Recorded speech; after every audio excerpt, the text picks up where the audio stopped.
and I was going through chemotherapy because I did chemotherapy, and that was a whole other story by itself. That would take a whole interview. And that was, people prayed for me, and I prayed to the Lord. I said, Lord, I need to see my children become adults.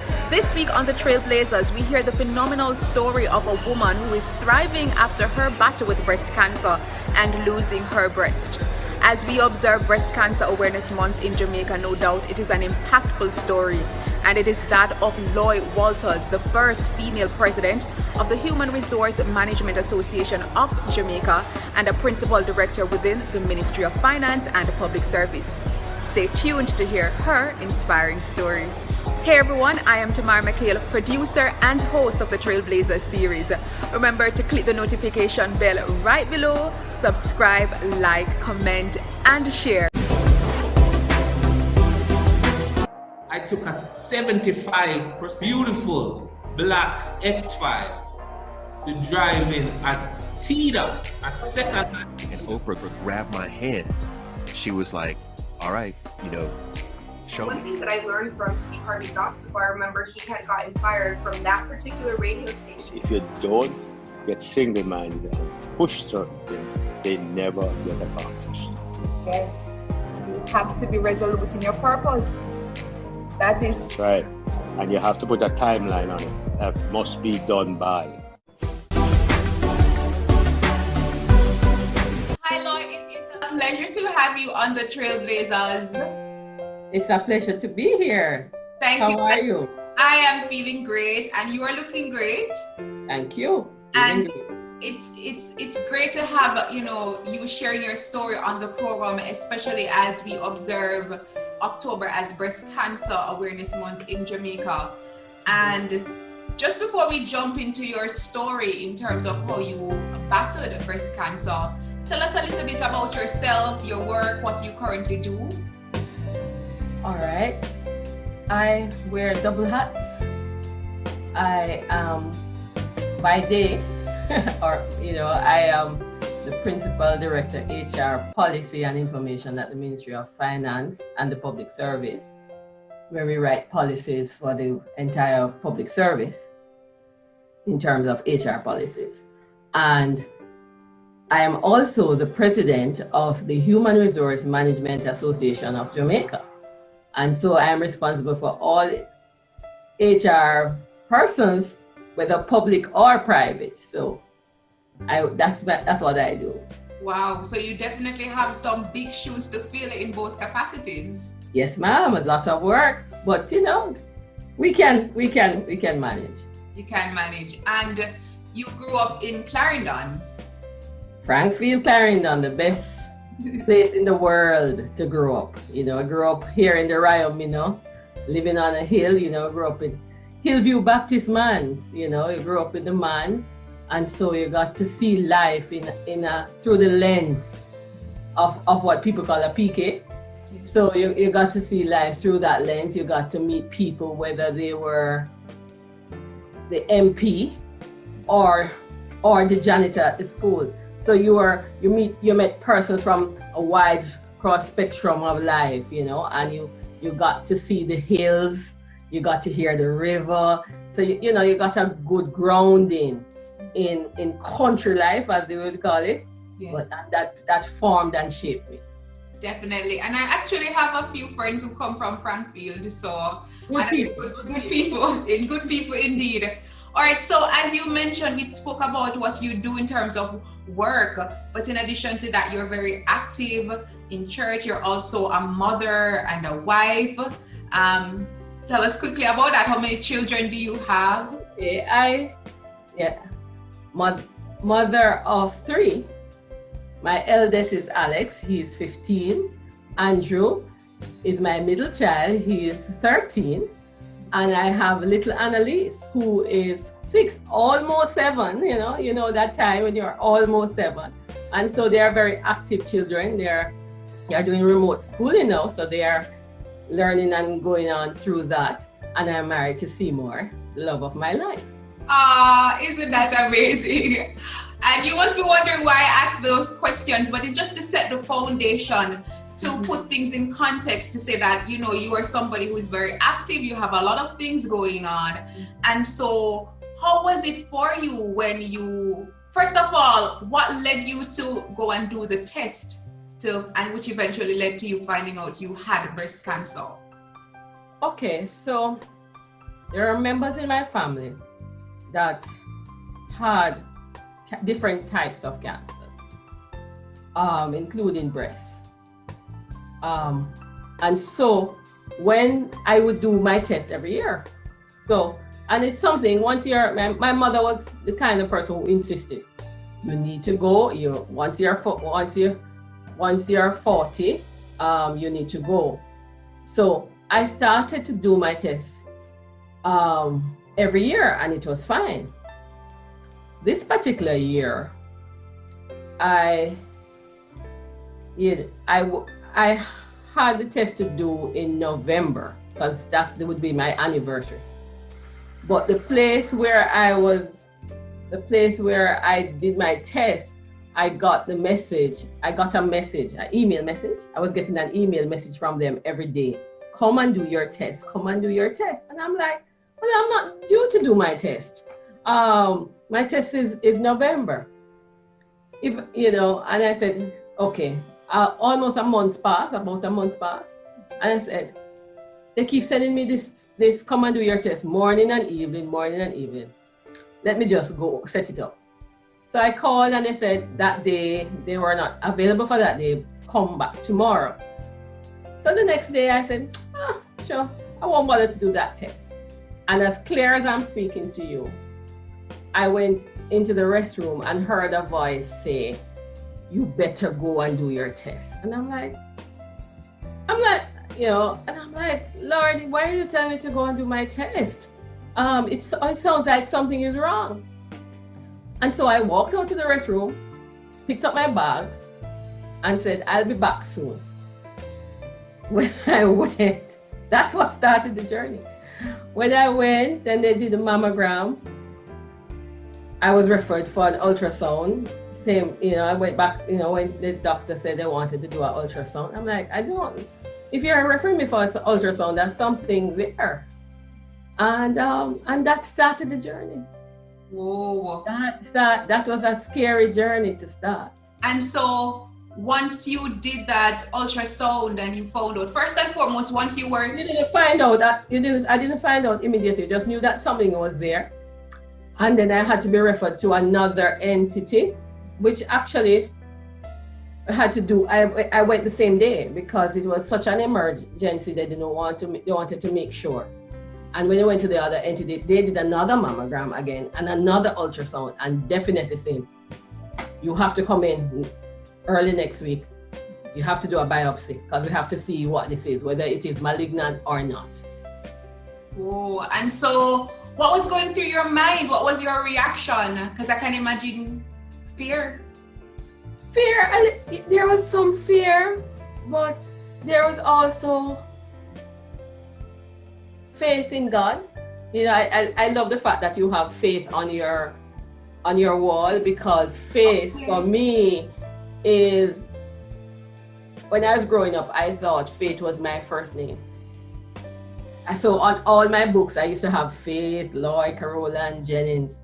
Until grade 6, when you're doing common entrance and you discovered, oops, okay. So faith for me, it plays a big part in my life. And I remember the doctor saying to me, don't worry. You have a lot of people praying for you. You come from a praying family. You are going to, even if this is what it is, you are going to beat this.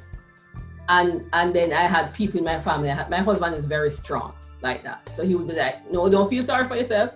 You're going to do what you have to do. You're going to beat it. And my siblings, my brothers, my sister poured into me.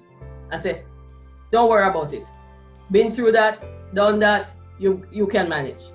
And so that kind of support is very important from the beginning, because it helps you to have your mindset where it needs to be. And then I had a lot of time God and I just trying to work it through. But you're fearful, but I still had to live life. Yes. Because this was November, as I told you. And my daughter was going to be, she was going to be probably like 4, 5, yeah, she was going to be 4, thereabout. She was going to be 4 in that time. And so I had to make sure that we celebrated her and celebrated her birthday. So I didn't even go for my results until after her birthday. Wow. Yeah, my brother said to me, and you know, he said to me, don't go on her birthday, because if it is positive, you'll always remember that. Yes. So the birthday I celebrated with my brothers, my nephews were here, and my children, and all my nieces and nephews.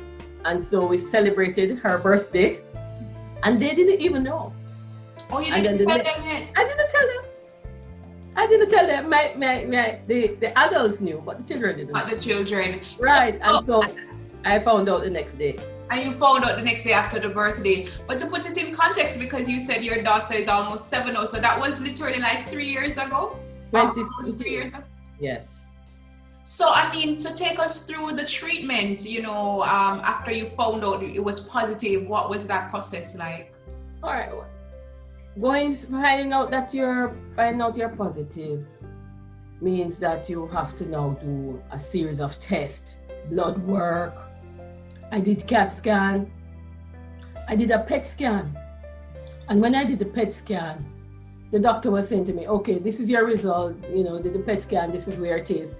And then he looked and he said, hold on a minute. There's another one for me. So another one. The CAT scan didn't pick it up. The mammogram didn't pick it up. The PET scan picked up that they call it a father-daughter. And so when that picked it up, I had to now do surgery to remove everything.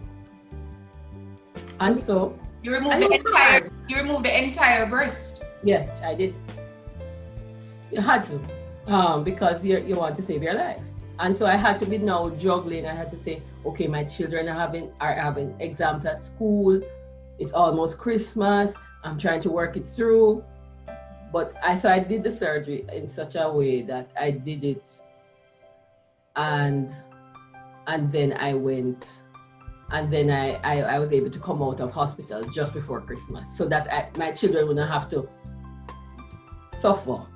Yes. Me being in the hospital on Christmas, because Christmas for us is a big thing. We celebrate and laugh, have fun, and have family time.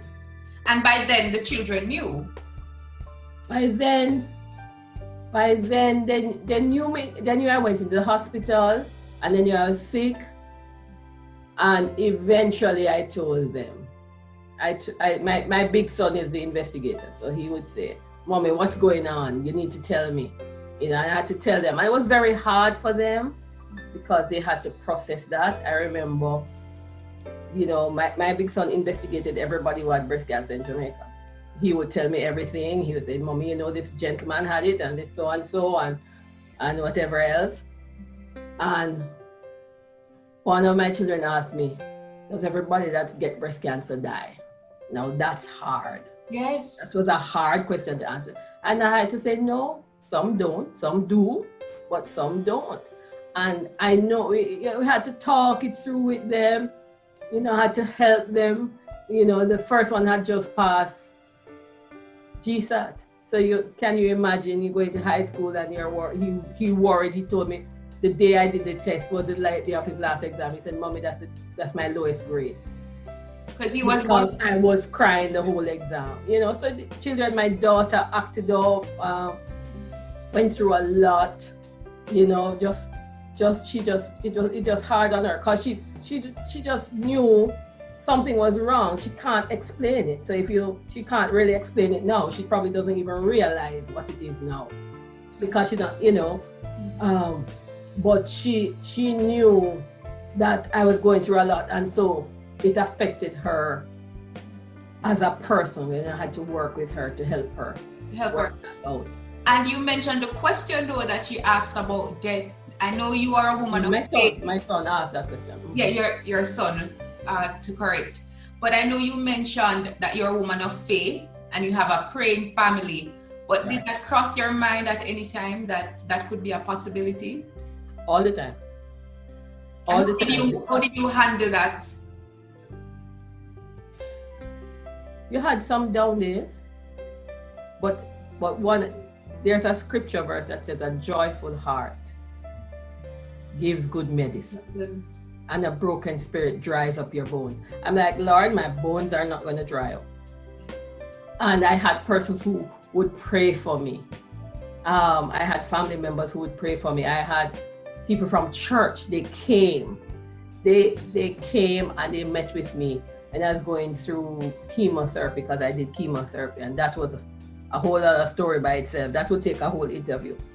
And that was, people prayed for me, and I prayed to the Lord. I said, Lord, I need to see my children become adults so that they can help themselves, because right now they're too small to leave them, especially because I know how they were affected by my mother's death and other things in the family, other persons that close to them that died. I said, no, Lord, I need to be here.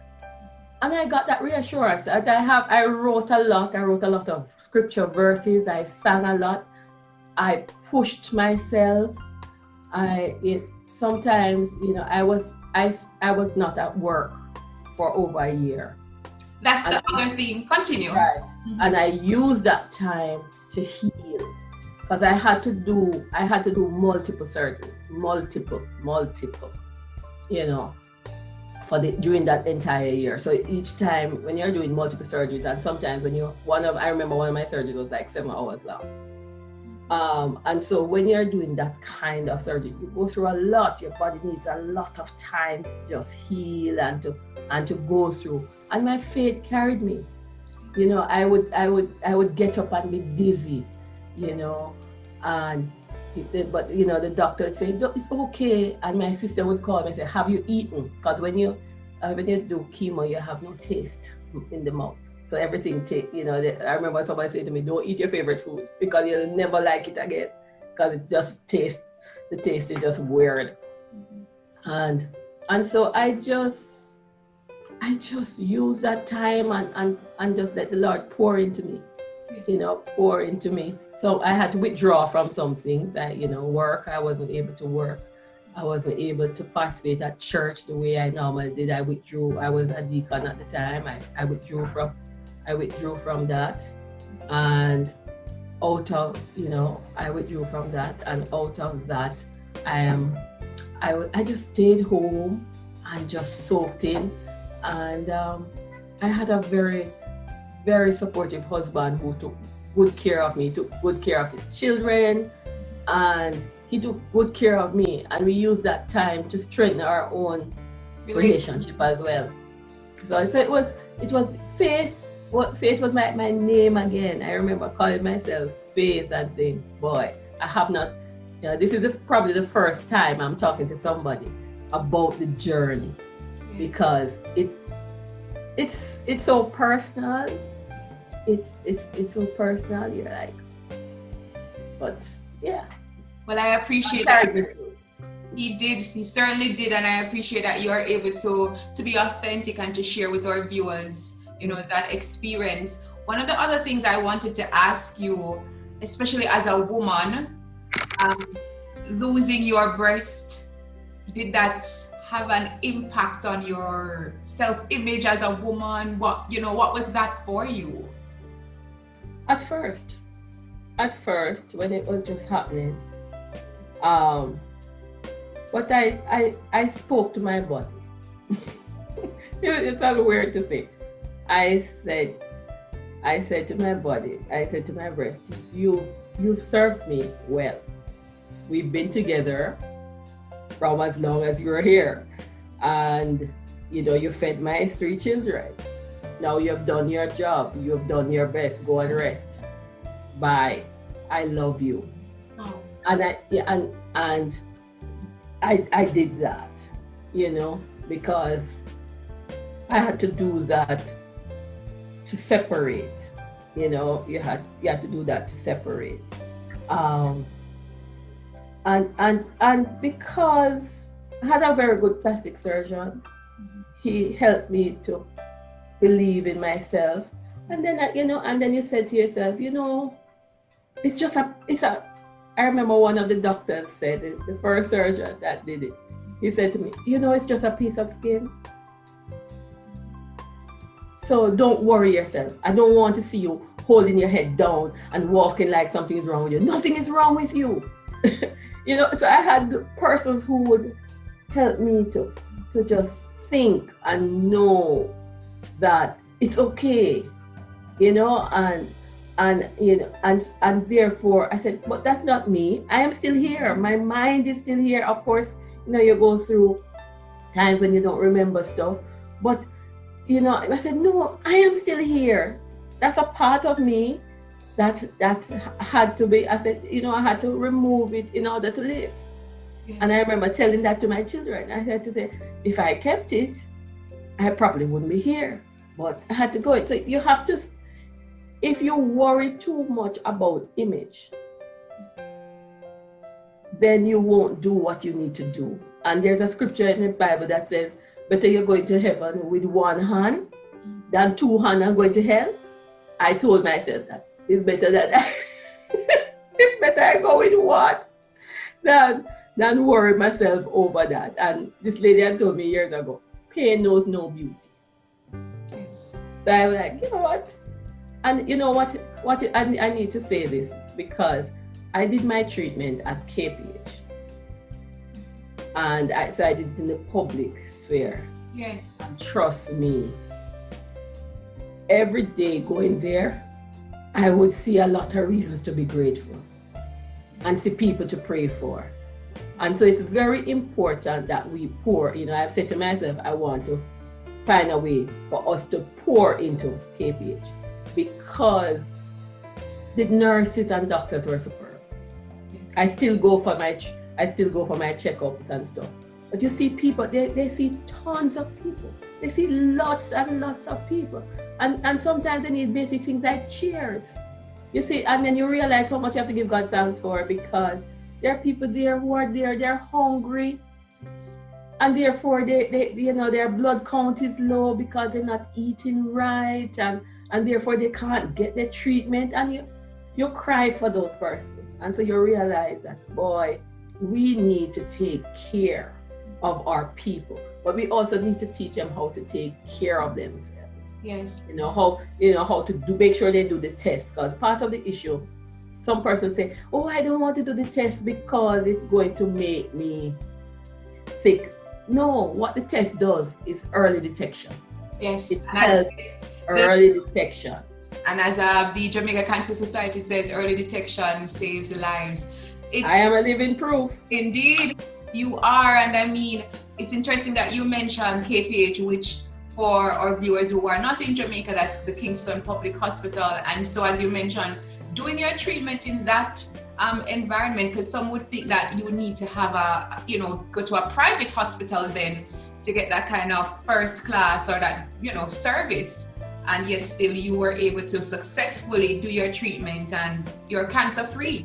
Yeah, you get a very good service. The problem a public hospital faces because they have so many patients. Yes. And so little resources. Yes. And so I would say to everybody that can, that they would need to help them develop that clinic, that oncology clinic, to make sure that that the people have basic things like chemo chairs. I remember doing chemo and there are sometimes they didn't have enough chairs or enough machines. They tried their best. And so they made sure that you had the best care that they could provide, because it's very important that people get the help and get it all, because people are coming from all across the island. So we need places where people can go and get themselves checked. And so it's very important, because people might say, oh, come you got it and you did your check every year, because the check doesn't prevent it. What the check does is to help you focus. So you also need to do your self-examination. But sometimes self-examination does not show anything. So you have to also make sure you go to the professionals and get it done. And so just to backtrack a bit, going through chemo, because you mentioned sometimes you didn't eat, did you have to change your diet or your lifestyle, anything like that? I changed my diet. There are some things I don't eat anymore. The doctor said to me, stay away from those things. So I've stayed away. Things like what? Like I no longer eat beef and I no longer eat goat. But I eat chicken. I eat pork. You know, but also you cut down on the amount of sweets. You know, I had to do things to manage my estrogen level. You know, so because mine was estrogen based, and so I had to do those changes. Supposed to exercise more. You're working on that. Working on that. That is, you know. Yes. I'm going to be speaking to you since I see that you're doing fitness. So I am going to be working on that some more. But yeah, we've been doing that. And we've done that. And so how? And it's also mental. Yes. Part of it is mental. You have to have an overcoming spirit.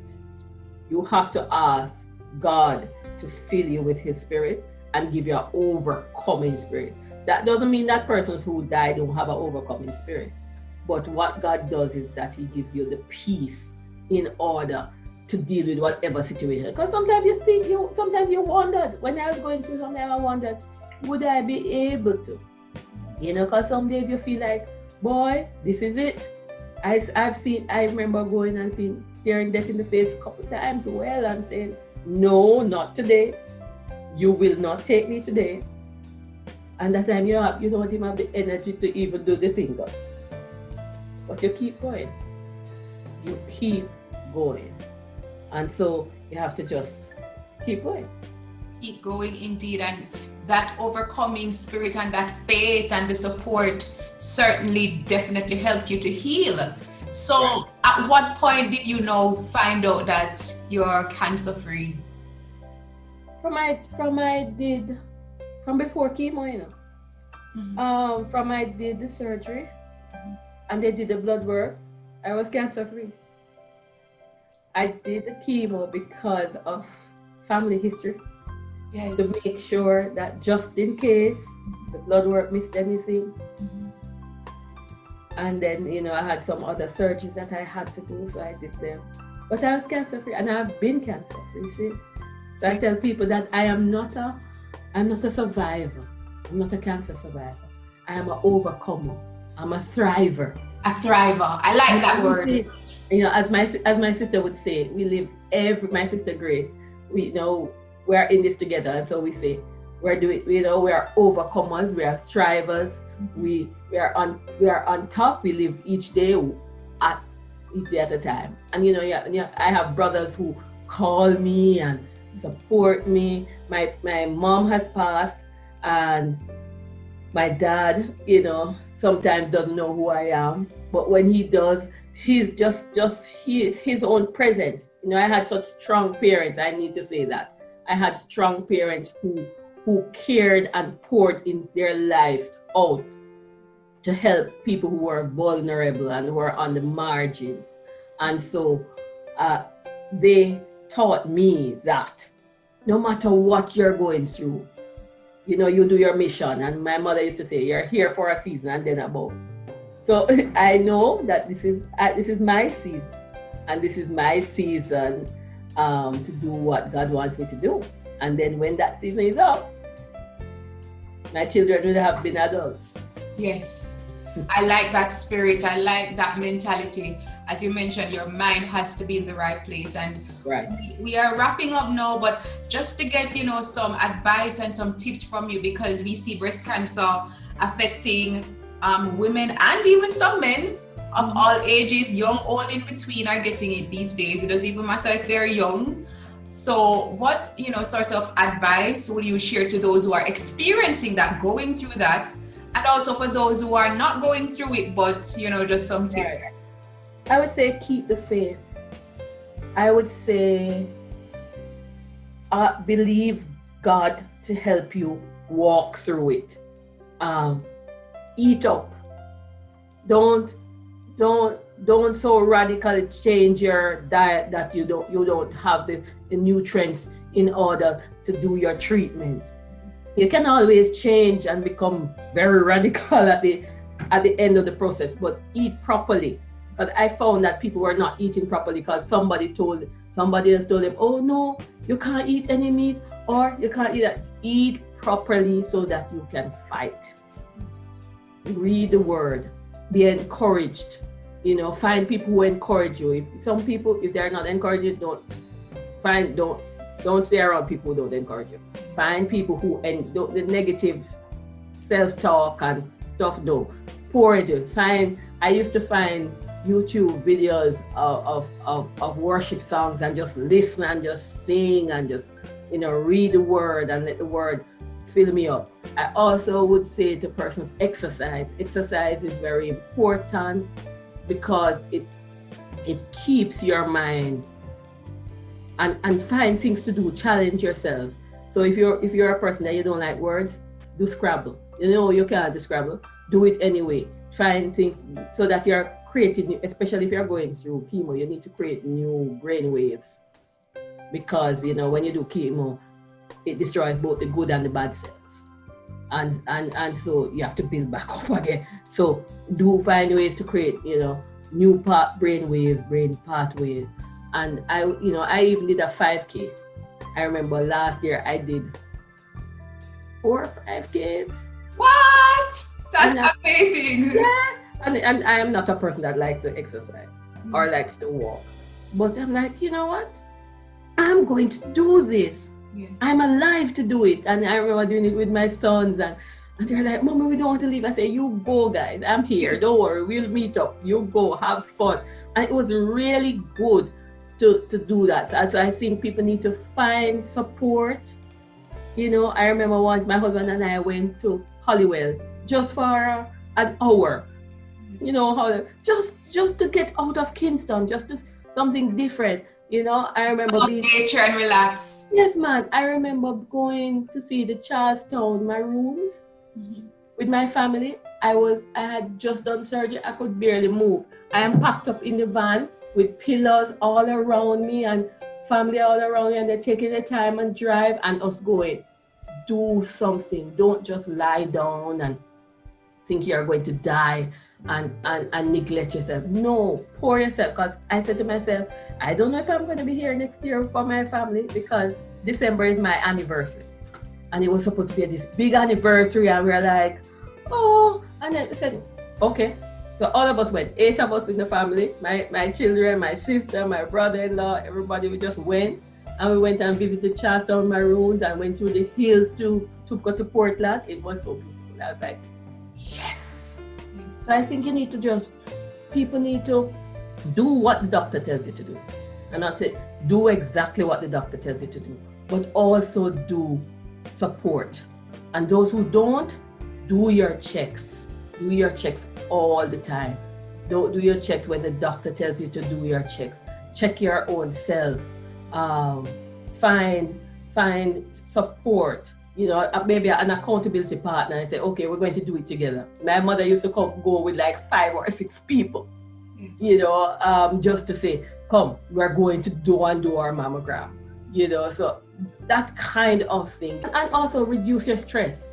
That's the key. Stress can be caused by, cancer can be caused by stress. By letting negative situations get into you and not sleeping enough. So I used to go to bed like 11 and wake up at 2 and start working. Yes, ma'am. And I had to learn how to stop and take care of myself. So when my body wakes up at 2, like it did this morning, I said, okay, we are lying down here. We are not getting up. We are going to lie down until it's time to get up. But so you have to teach your body to calm down.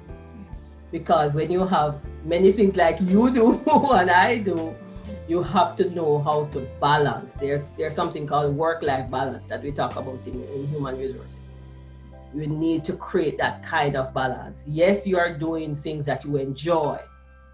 And yes, you have to work and everything, but you also have to play. And you also have to sleep. The Bible says the Lord gives his beloved sleep.